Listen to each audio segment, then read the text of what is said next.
Good evening, everybody. Today I'm going to be presenting a proposed project in the city of Venice. It's an auxiliary pumping plant. I'm going to go over a brief project overview, the project timeline, summary of the CEQA process, the environmental issues, mitigation measures, and any questions that you might have. The project is going to sit on 3 vacant lots adjacent to the original pumping plant. It's going to take up roughly around 12,000 square feet. It's going to be 2 stories, about 30 feet high. It's going to consist of 3 additional below ground pumps to supplement the 5 original pumps. It's going to add an additional utility connection, transformers, and generators, as well as a 17 by 17 foot submerged diversion structure. Additionally, there's going to be a 66-inch sewer to connect the auxiliary pumping plant to the new diversion structure, as well as fencing around the facility and vegetation. For the public, we have landscaping and benches, open space, bike parking, and public viewing areas. A second site is going to be used for staging for temporary construction. It's going to consist of 2 lots, one that's in the city of Venice and one that's owned by LA County. Both are going to be available for use. So the main objectives of this project is to prevent spills during extreme weather events at the Venice pumping plant. The original plant was built in the 50s and upgraded once in the 80s. The city of Venice wanted to provide redundancy to the pumping capacity to improve system reliability and allow regular service and maintain activities during downtime at the original plant. So as you can see from the proposed project location, the proposed auxiliary site is going to be adjacent to the original plant. So I don't know if you can see my blue laser pointer, but it's the site that's looks like a perfect square. And right behind it is the staging area where the temporary construction is going to go. See the lagoon, you got Venice, and then you got Marina del Rey right next to it. That would be the LA County area. Here's the detailed site plan. Pretty fun stuff. Here's the staging area behind the original plant.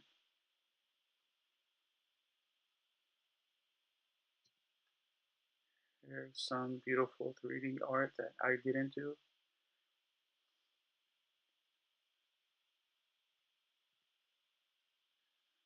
More 3D. Looks pretty nice. And here's a cross section of the project. This little guy is where the 66-inch sewer is going to go. Hopefully he's not there. Leading into the diversion structure. Next we have the project timeline. To date, this project has been approved by a unanimous vote. So currently they're waiting for construction period, which is going to take roughly around 2 years. Next, I'm going to talk about the CEQA process this project had to undergo. There was a notice of preparation sent out early November 2015, which led to a public meeting early December 2015, which produced 19 comments of concern, which were addressed in the draft EIR, which also led to a public hearing that produced 8 more comments of concern. Those concerns were addressed in the final EIR and were found that the project would result in less than significant impacts after the mitigation measures were implemented, which ultimately leads to the EIR being certified and approved on August the 8th, 2017, and leads us to the city planning entitlements. Next, we have the environmental issues the EIR produced, which fall into these categories: aesthetics, air quality, biological resources, cultural resources, geology, hydrology, land use, noise, transportation, and finally energy. Of the most significant were noise and vibration and land use. The mitigation measures for noise and vibration were pretty significant. They were the most important in the EIR and produced the most mitigation measures out of any other categories listed. The mitigation measures for noise are as follows. Operation hours for equipment will be between 8 a.m. and 6 p.m. Monday through Friday. The use of a pile driver, grader, jackhammer will be limited to hours between 9 a.m. and 3 p.m. Haul trucks only access local neighborhood streets from 9 a.m. to 4 p.m., which will also help mitigate haul truck traffic in the neighborhood. Also, piles will be installed and extracted using vibration and percussive free methods. Next, the construction mitigation coordinator will notify the neighborhood at least 72 hours in advance of the planned activities prior to the start of work. Residents will be informed of the construction mitigation coordinator and on-site construction supervisor contact information by posting on the phone number on the construction site.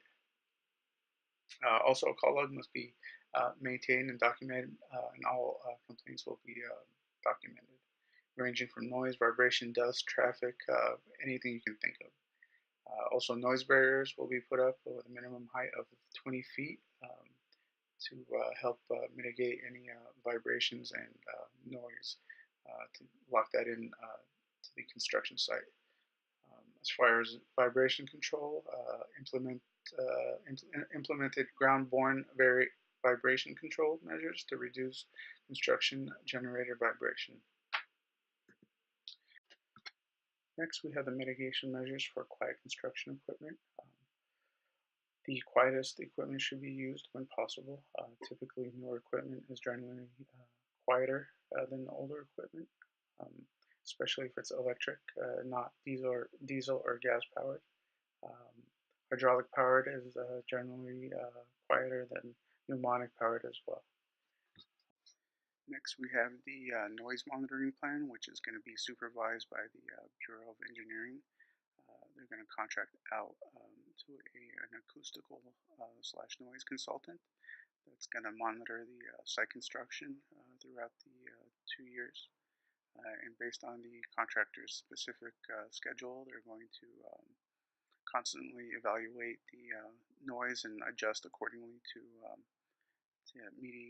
mitigate any noise levels that they deem to be exceeding the threshold.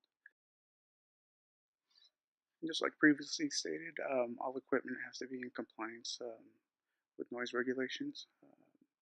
These two mitigation measures, construction equipment noise compliance and proper maintenance, follow along those lines.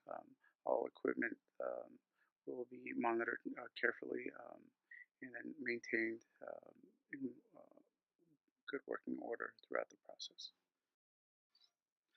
Next, we have the equipment mufflers, shrouds, and shields mitigation measure, which is going to make sure that all construction equipment is within proper noise levels and doesn't exceed original factory specifications.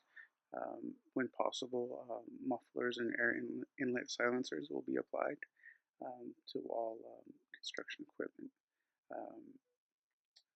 which goes along to the no idling measure, which is going to make sure that no equipment is idling for more than 2 minutes at a time. The next noise mitigation measures are minimum use of audible safety warnings and construction worker training.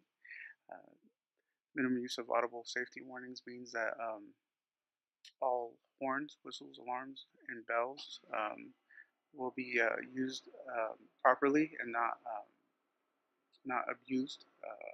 Also, all music that's playing should not be audible to the residents nearby, which leads us to construction worker training.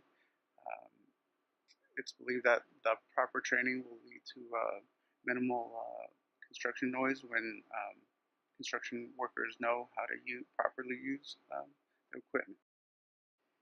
Next, we have generator and compressor placement. This is going to make sure that all generators and compressors are as far away from sensitive areas, away from public hearing. Next, we have construction equipment storage. This is going to make sure that all equipment is stored in their proper place, specifically in the designated laydown areas. This is going to eliminate noise associated with repeated transportation of equipment to and from the site. And finally, as far as noise mitigations are concerned, there's going to be a best management practice implemented where they're going to identify potential offsite shared office space that could be made available to um, people that work from home during the weekdays. So they're going to help relocate any individuals that might be bothered by the noise during the construction phase. Next, we have mitigation measures for land use, which falls under two phases, the construction phase and the normal day-to-day operations.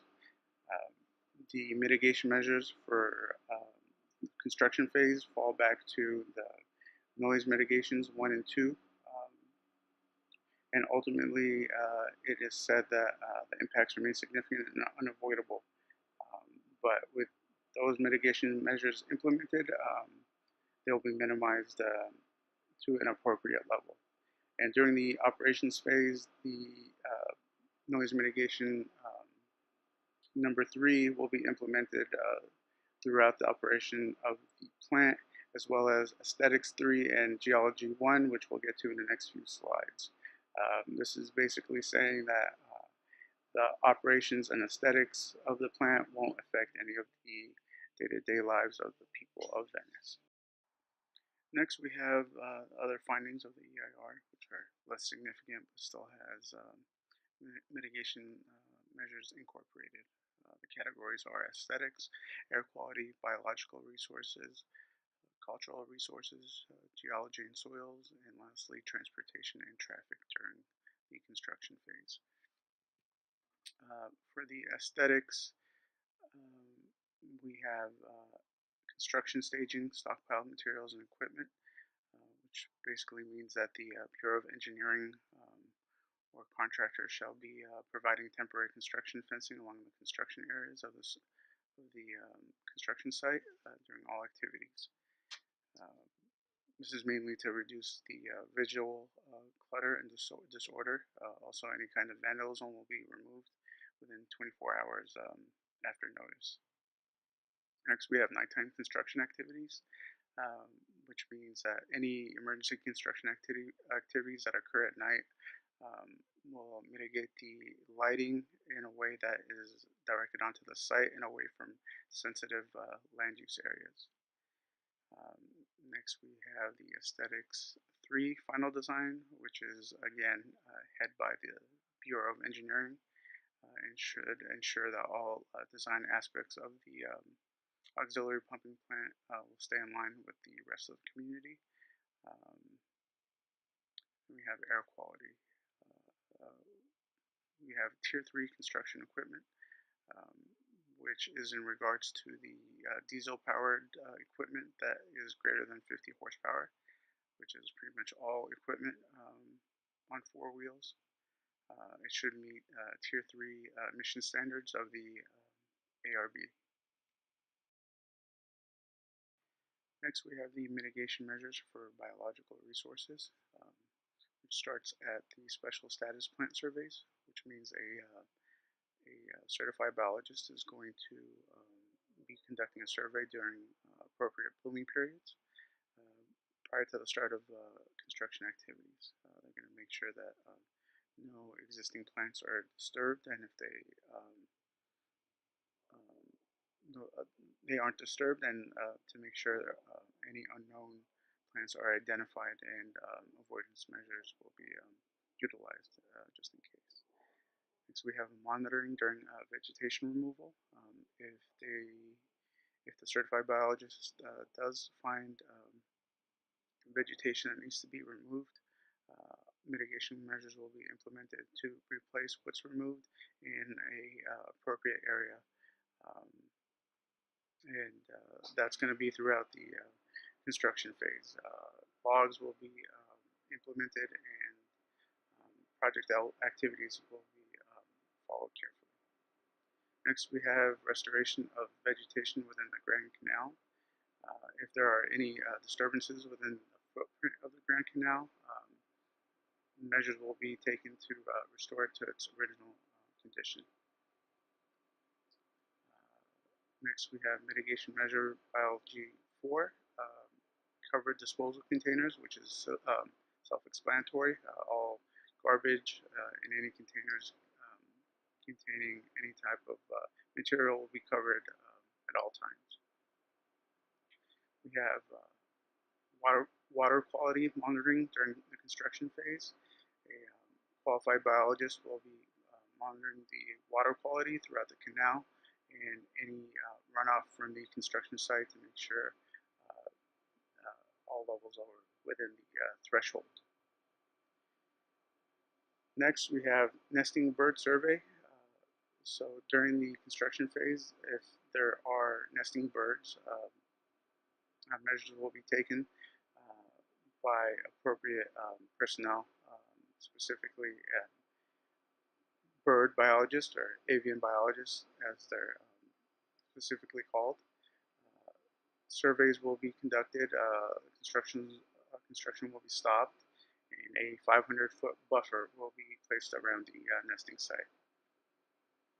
Next, we have slit fencing at the construction limits, which means the footprint of the crew and construction area will be minimized to what is needed and no more. So they will follow the same path going in and out throughout the construction phase, not to go outside the specific footprint that's going to be outlined in the beginning stages. Next, we have the ESHA protection, which is environmentally sensitive habitat areas. If any are found, construction will stop, and if there are any disturbances or in those areas found to be habitat areas, they will be evaluated for further mitigation measures. Lastly, we have restoration of mud flaps within the Grand Canal.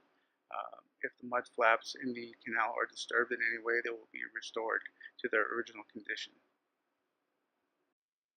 Next, we're going to move on to mitigation measures for cultural resources, geotechnical, and hazards. Starting with cultural resources, this is simple. It comes down to the unlikely event of finding any prehistoric artifacts or um, tribal or cultural artifacts. If any materials or bones are found, then work is going to immediately stop. The area is going to be secured. Work is going to be relocated to another area until further assessed by a qualified archaeologist. Moving on to liquefaction considerations, a survey was conducted on the potential liquefaction induced by the construction of the pumping plant. It was found to be minimal, and any differences in the settlement will be mitigated by design measures. Next, we have soil and soil vapor subsurface investigation, which basically means before the construction phase, a soil vapor subsurface investigation will be conducted by a qualified environmental consultant specializing in the identification and handling of hazardous materials. Moving on to confirmation of oil well abandonment, there is currently, well, there was currently an abandoned well named McDonald 2. Um, Measures will be taken to make sure that the well was properly abandoned up to DOGGR standards, which stands for Division of Oil, Gas, and Geothermal Resources. If abandonment measures weren't up to standard, they will be mitigated with the proper incurrence standards. Next, we have methane encroachment, which means that which leads us back to hazard 1A. If there are any methane encroachment hazards potentially that could affect the auxiliary pumping plant, then an environmental consultant will come out and recommend mitigation measures against that. And next we move on to transportation, which is our last category. We have construction worker shuttles and coordination with emergency service providers. Construction worker shuttles basically means that the construction workers will park off-site at a designated location, which is not specified yet, and will be shuttled in through by means of a 10 to 15 passenger shuttle van. And lastly, in coordination with emergency services, um, uh, all access to the roads and construction site will be consulted with emergency services, meaning police, fire, ambulances, and paramedic services will be updated on any road closures and construction hours and any changes to routes that might affect emergency services to the site and to the public. Any questions?